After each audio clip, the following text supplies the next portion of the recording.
లేకుండా పార్టీ పెట్టి ఇక్కడ దాకా వచ్చావంటే ఎంత కమిట్మెంట్ ఉండాలి నీకు, సమాజం మీద, దేశం మీద, రాష్ట్రం మీద, ప్రజల మీద. పద్ధతులు మార్చుకోండి. ఒక మాట అనాలంటే అలాంటి తప్పేం లేదు. డెమోక్రసీ, ఇది ప్రజాస్వామ్యం. ఖచ్చితంగా అనండి. అనడానికి కొన్ని గీతలు ఉంటాయి. గీతలను దాటి మాట్లాడితే మీ చేతికి మళ్ళీ ముద్రలు వేయడానికి ఏముండదు. అలా మాట్లాడే వాళ్ళు చెప్తున్నాను ఇప్పుడే. మీ చేతి మీద గీతలు తీసేస్తాం, అంత అరగదీస్తాం, గుర్తుపెట్టుకోండి.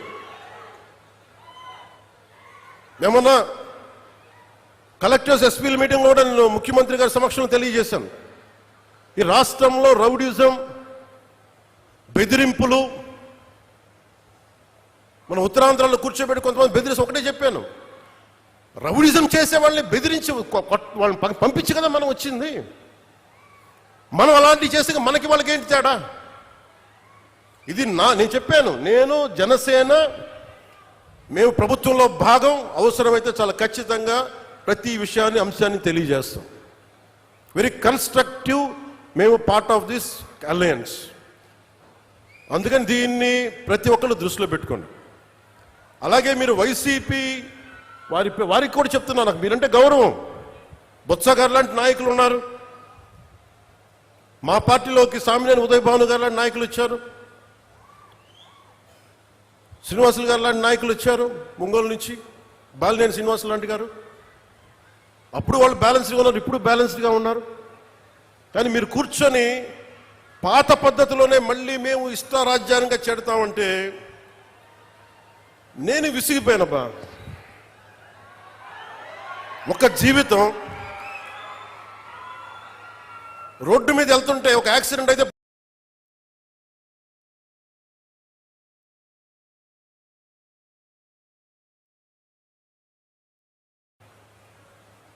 అలాంటిది ఒక ఆశయం కోసం నా ప్రాణం పోతే నాకు ఓకే. కానీ పోయే ముందు చాలా మంది తాట తీసేస్తాను చెప్తాను, గుర్తుపెట్టుకోండి. ఒళ్ళుపై తెలియకుండా, బాధ్యత లేకుండా, అడ్డగోలుగా మేము చేసేస్తాం ఏదైనా, మొత్తం తీసి రోమం తీసి కింద కూర్చోబెడతాం, గుర్తుపెట్టుకోండి. మిమ్మల్ని మీ చేత చప్పట్లు కొట్టించుకోవడానికో అరుపులుగా నేను చెప్పట్లేదు, ఇది వేదంతో చెప్తున్నాను. ఇది వేదనతో, బాధతో. ఒక్కళ్ళు మాట్లాడలా, మనకి రాష్ట్ర విభజనప్పుడు ఒక్క ఎంపీ కూడా మాట్లాడలా.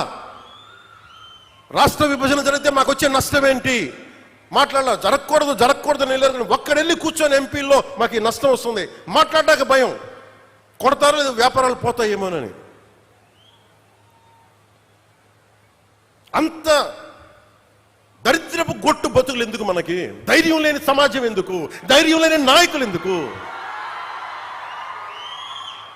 సిగ్గుండాలి కదా మనకి. అరే ఒకడు కూర్చోబెట్టి 56 రోజులు మొత్తం కడుపు కాలి ఏడుస్తాం. అతనికి కడుపు మంటకి భరించలేక బంకబట్టి గుడ్డ కట్టుకొని, బట్ట కట్టుకొని, కానీ కడుపు నిండా పెట్టుకొని ఏడిస్తే అతని ప్రాణత్యాగం మీదకు వచ్చింది. అలాంటి రాష్ట్రానికి అన్యాయం జరుగుతుంది, ఒక్కడు మాట్లాడేంటి? నాయకులు చేసిన తప్పులకి ప్రజలను ఎలా శిక్షిస్తారు? ఆ కోపం ఎవరికి ఉండద్దా? మనలో మనం కొట్టేసుకుందామా కులాల కింద? అమరజీవి జలధార వస్తే ఒక కులానికి వస్తాయి ఆ నీళ్లు. ఈ వేదిక పైన అంతా ఒక కులమా? పనిచేసే వాళ్ళంతా ఒక కులమా? ఏం మాట్లాడతారు ఒక్కొక్కరు? కులాల సమూహంతో కూర్చోబెట్టి కొట్టుకుంటాం, కానీ సమిష్టిగా ఇది ఆంధ్రప్రదేశ్, ఇది భారతం, ఇది భారతదేశం అని లేదే ఎవరికి. నాయకులు కూడా కావాలని అదే కోరుకుంటా ఉన్నా.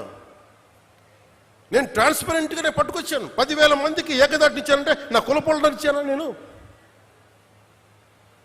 ముక్కుముఖం తెలియదు నాకు ఒక్కొక్కళ్ళది. నేను ఒకటే చెప్పాను, వెరీ స్ట్రిక్ట్ పాలసీ. నేను 20 మందిని ట్రాన్స్ఫర్ చేయగలను నా పరిధిలో. Very clear cut instruction. ఒక లంచం ఉండకూడదు. వారికి ఇప్పించాం 10,000 మందికి, ఒక 10,000 మంది పైచులకు పైగా అట్ వన్ గో. ఇంతకుముందు అదే దానికి రేట్ కార్డు ఉండేది గత ప్రభుత్వంలో. ఈ కార్డు ఇవ్వాలంటే 30,000, దానికి 5,000, 15,000, పారం 60,000, దానికి ఒక 60 కోట్లు 70 కోట్ల ఆదాయం మళ్ళీ దానికి. అవన్నీ తీసేసాను కదా. ఈరోజు రోడ్లు ఎందుకు వేస్తున్నారు? నువ్వు లంచాలు తీసుకొని అధికారుల దగ్గర రోడ్లు ఏమంటే వాళ్ళు ఎందుకు వేస్తారు? అందుకు ఫస్ట్ లంచం అనేది తీసి పక్కన పెట్టాం. మీరు జీతాలు తీసుకున్నారు, మీకు ఏదైనా కష్టం వస్తే నిలబడతాం, మీరు ప్రజల కోసం పనిచేయండి. ఈరోజు ఎందుకు 27 లోపల అవ్వాలి అధికారులకు చాలా స్పష్టంగా ఆదేశిస్తున్నాం. మేము మీకోసం కట్టుబడి ఇది 2 సంవత్సరాలు నీటి ప్రాజెక్ట్ పూర్తి అవ్వాలంటే పూర్తి అయ్యే తీరాలి. ఇది నేను పర్సనల్గా నేను కూర్చొని మన ఉభయ గోదావరి జిల్లాలకి మొత్తం ఆంధ్రప్రదేశ్లో ఉన్న ఈ 5 ప్రాజెక్ట్స్కి అయ్యేలాగా నేను పర్సనల్గా బాధ్యత తీసుకుంటాం.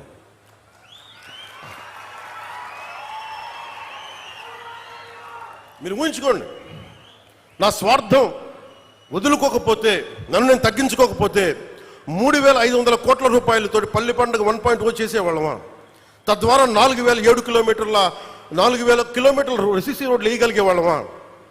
నేనే కనుక నా స్వార్థం కోసం ఆలోచన తగ్గించకుండా ఉంటే 1,00,000 ఫామ్ పాండ్స్ కట్టేవాళ్ళమా?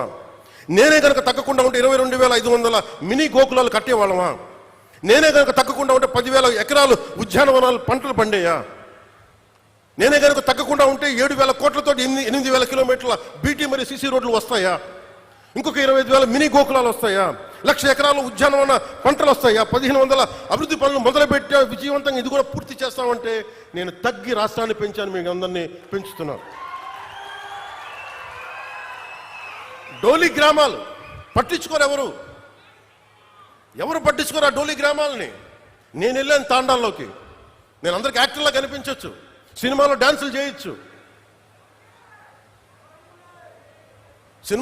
చేయొచ్చు, నా పని అది, నా వృత్తి అది. కానీ ఎందుకు చేస్తా ఉంటారే, మన మనిషి కష్టాల్లో ఉంటే ఇదే తాండాలో నేను తిరిగాను, ఇదే తాండాలు చూశాను, ఆదిలాబాద్ గోండు తాండాలు తిరిగాను. గుక్కెడు నీళ్లు కోసం ఏడుపు, నిద్ర పట్ల నాకు, వస్తామో పెడతామో తెలీదు. ఆవిడ అడిగింది నాకు నీళ్లు కావాలంటే ఆ నీళ్లు కోసం ఎంత నిద్ర పట్ల 3 గంటలకు లేచాను. పక్కనే మినరల్ వాటర్ బాటిల్ ఉంది. అప్పుడు ఇప్పుడు టీఆర్ఎస్లో ఉన్న శ్రవణ్ ఉన్నాడు, శ్రవణ్ లేపాను. భయపడ్డాడు శ్రవణ్, ఎవరు వచ్చి ఏమైనా జరిగిందా గొడవ అని. ఏం లేదు, నాకు నిద్ర పట్టాడు శ్రవణ్, ఏం చేద్దాం వీళ్ళకి. అప్పటికప్పుడు కూర్చోబెట్టి మళ్ళీ తాండాలకి వెళ్ళి వాళ్ళకి ఒక బోరింగ్ వేయించి వాళ్ళకి. ఇది ఎందుకు చెప్తానంటే మన స్థాయిలో మనం ఎంత చేయగలం అంతే చేద్దాం. ఆ రోజున ఒక చిన్నపాటి కుగ్రామానికి నా సొంత నిధులతో కొంతమంది స్నేహితుల సహకారంతో ఒక బోర్ వేస్తే నీళ్లు తేగలిగాం. ఈ రోజున అదే మదనపడి ఈ రోజున అమరజీవి జలధార ఒక దాదాపు 1 కోటి మందికి పైగా దాహం తీర్చుంది. ఇంటెన్సిటీ ఒకటే, థాట్ ఒకటే, ఇంటెంట్ ఒకటే. ఆ రోజు ఒక చిన్న గ్రామానికి చేసాం, ఈ రోజు కొన్ని ప్రాంతాలకు చేస్తున్నాం. సో దీన్ని బట్టి మీరు అర్థం చేసుకోండి, మనసు మారలేదు ఎప్పుడు. అలాగే ఈ తీసుకున్న కాంట్రాక్టర్స్ ఎవరో కూడా నాకు తెలియదు, వారికి కూడా నా విన్నపం సభాముఖంగా, ప్రధానమంత్రి గారు, జలశక్తి మినిస్టర్ ఆర్ఆర్ పాటిల్ గారి ద్వారా వారు కొన్ని విషయాలు తెలియజేశారు. మీ దృష్టి కూడా తీసుకున్నారు.